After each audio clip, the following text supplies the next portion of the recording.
بڑے جلے دل کے ساتھ یہ بات کہہ رہا ہوں اور مسلسل کہہ رہا ہوں، ہر جمعے میں کہہ رہا ہوں کہ اللہ تو مسلمانوں میں اتفاق و اتحاد پیدا کر دے۔ 157 ممالک اس وقت دنیا کے خطے میں مسلمانوں کے ایٹمی پاور مسلمان اربوں کی تعداد میں،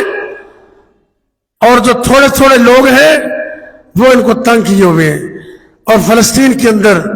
اتنا ظلم، یہ بربریت اور نسل کشی، ہم اس کی پرزور مذمت کرتے ہیں، کرتے رہے اور کرتے رہیں گے انشاءاللہ۔ جتنا کو ہمارے اندر دم ہے، جتنی ہم طاقت رکھتے ہیں،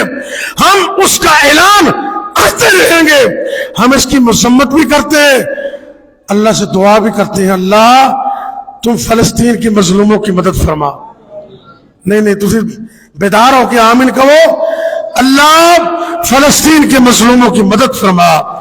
اللہ ہمارے بھائیوں کی مدد فرما، اے میرے اللہ ظالموں، جابروں، کافروں کو نیست و نابود کر دے، اللہ ان کو تباہ و برباد کر دے، اسلام کو، اسلام والوں کو زندہ باد کر دے۔ انشاءاللہ وہ دن دور نہیں کہ یہ فلسطین انشاءاللہ آزاد بھی ہوگا اور اللہ تعالیٰ